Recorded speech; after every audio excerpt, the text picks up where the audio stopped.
রান্না বান্না কমপ্লিট হলো, এবার খেতে দেবো ছেলেটাকে। এই যে হয়েছে আজকে মাংস, সোজা মাংসতেই চলে গেলাম।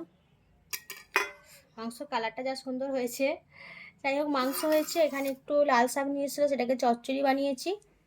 আর এখানে আছে স্যালাড, 2 রকম ভাত হয়েছে। সাদা ভাত হয়েছে, আমরা খাবো দুজনে। আর যে রাইস হয়েছে ছেলেটার জন্য করেছে। কি আমার জন্য? তুই কি এক হাঁড়ি খেয়ে নিবি নাকি সব? তোর জন্য হয়েছে, তোর নাম করে হয়েছে, কিন্তু আমিও একটু খাবো, পাপাও একটু খাবে, ঠিক আছে? চলো ওকে খেতে দিয়ে দিই, অনেকটা বেলা হয়ে গেছে। রাইস যদি কম দিই তাহলে কি হবে? কম দিলে কি করবি? এখন আমি বেশি করে খাবো। কেন বেশি করে খাবি কেন?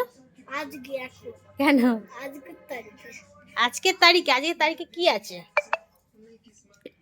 লোভ পড়ে গেছে। অল্প করে ঘি দিয়েছি, বেশি ঘি দিইনি, ঠিক আছে? ঘি খাওয়া বারণ, ঠিক আছে, কিন্তু ঘি না দিলে তো ভাল লাগবে না, তাই আমি অল্প দিয়েছি, একদম সামান্য দিয়েছি। একদম তেজপাতাগুলো ফেলে দিই আগে, আবার হাত দেয়। তলায় সবজিগুলো তলায় চলে গেছে।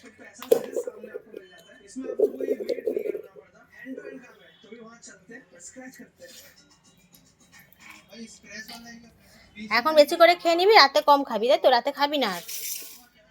দাঁড়া, আমাকে দিতে দে, নিয়ে সরিয়ে গেলে কি করে হবে? আমাকে দিতে দিবি তবে তো সরাবি। দেখ দেখ, আর দেবো? খা, আবার দেবো। হাতের মধ্যে সব চটকে নিয়ে বসে থাকলে হবে না। নে নে, ঝপঝপ খা, ঝপঝপ খা।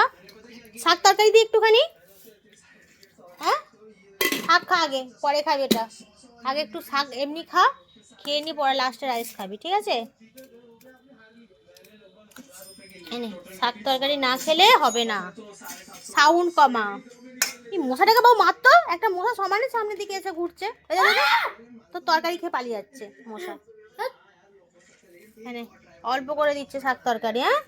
আগে এটা শুধু মুখে খাবি। কি রে এটা, শক্ত শক্ত লাগছে, কি এটা? গরম আছে, নে ঝপ করে খেয়ে নে, গরম আছে তরকারিটা। চল, পাপা হয়তো এক্ষুনি চলে আসবে, পাপা এলে তুই, পাপা আর আমি দুজনে মিলে খাবো। এইগুলোই রান্না বান্না হলো সকাল থেকে তোড়জোড় করে। Thank you. চালটা অনেকদিন থেকেই পড়েছিল, সেই থাকতে থাকতে পোকা হয়ে যাবে, ভাবলাম ক্যাপসিকামও পড়ে আছে, সব কিছুই আছে, সব রকম দিয়ে করে ফেললাম। আর সে গেছে কাজে, সে আসুক, এলে দুজনে একসঙ্গে খাবো। ও ততক্ষণ খেয়ে নিয়ে ও রেস্ট নিক। ও যদি খেলতে যায় আজকে যাবে, আবার আছে সন্ধ্যাবেলা ড্রয়িং আছে। এই অবস্থা। যাবো না। যাবি না? মারবো জানিস। চল ওকে খাই দিই চট করে।